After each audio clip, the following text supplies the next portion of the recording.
Hi guys, so it's now August 10th and the BookTube-A-Thon is officially over, which means it's time for me to do a little wrap-up video. Let's get started.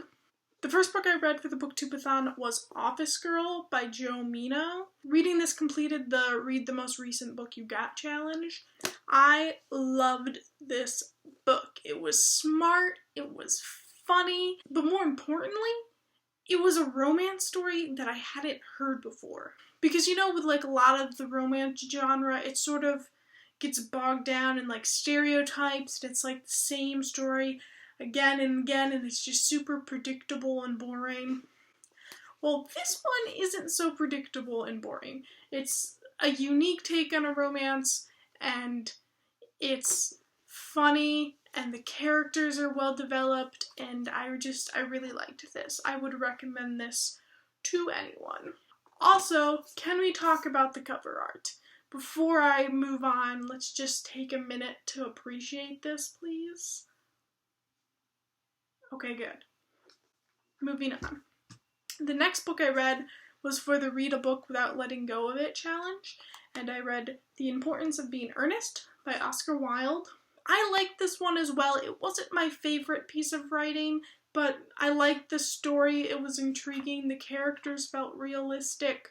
It was a good story. It wasn't an amazing story. I definitely enjoyed reading it. The next book I read was for the Read a Book by an author with the same first letter as the first letter of your last name. Probably could have phrased that better, but whatever. I read Virgin by Radhika Shanghai. This book surprised me. I bought this at an airport bookstore intending to read it on the plane, but then I think I ended up sleeping on that plane and never got around to it, so it's just been sitting on my shelf for a while. So when I picked it up to read it for the BookTube-A-Thon, I wasn't expecting much of it, because, you know, like airport bookstore doesn't usually equate to the most amazing books ever, but this was funny. And there's a lot of experiences that I could relate to, which is always good. If there's one thing I didn't like about this book, it was that it was a little bit problematic. It at times perpetuated the popping your cherry myth, the idea that women need a man to feel good about themselves, and that we wear makeup and like wax everything for guys, and I didn't love that.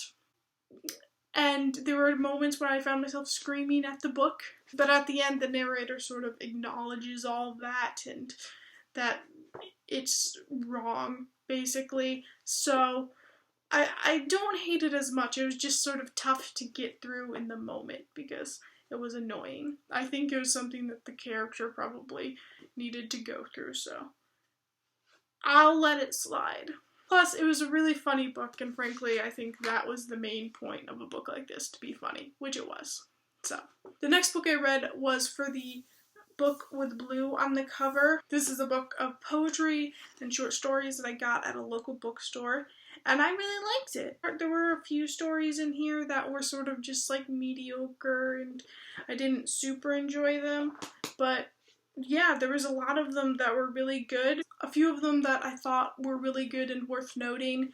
There was a piece of nonfiction. There's a piece of nonfiction about writing called The Secret Life of Subtext, and it was really good and really well written. I really enjoyed that one. There was a set of, I think, like 3 poems called Allergy Girl, and it was really good and really funny, but it also went a bit deeper than that, and I really enjoyed it. The next book I read, or rather reread, was The Catcher in the Rye.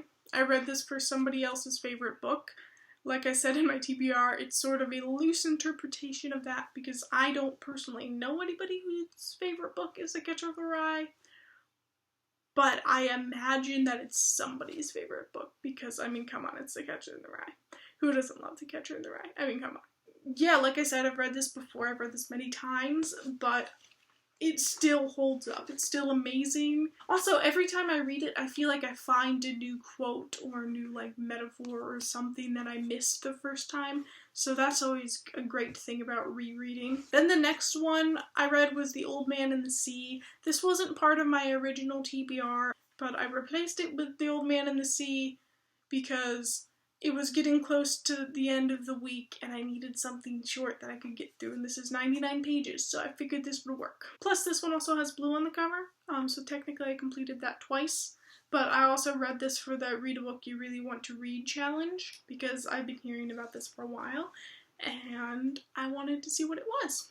And it totally lived up to the hype. It was great. It was like the most well-written, coherent thing I've ever read. I loved every minute of it. It was so compelling. The best description of this book is on the back in one of the blurbs. It says, "Every word tells and there's not a word too many." And I totally agree with that, because there's not a moment in this book where you're thinking, okay, get to the point or anything like that. It's literally, it's all fantastic. It's all amazing. Technically speaking, that's the last book I read in its entirety, but I did manage to read 96 pages of The Sun Also Rises, so I'm still in the middle of this one, but hopefully I'll be able to finish this probably this week. So totaling everything up, I read 6.5 books, or 1,359 pages during the BookTube-A-Thon. I think that's pretty damn good. I'm really proud of how many books I was able to read during the BookTube-A-Thon. I also just had a lot of fun doing the BookTube challenges and everything, and I definitely want to stay involved in the BookTube community, so you can expect more reviews and challenges and TBRs in the near future. But for now, I will bid you adieu. Or, as most people would say, goodbye.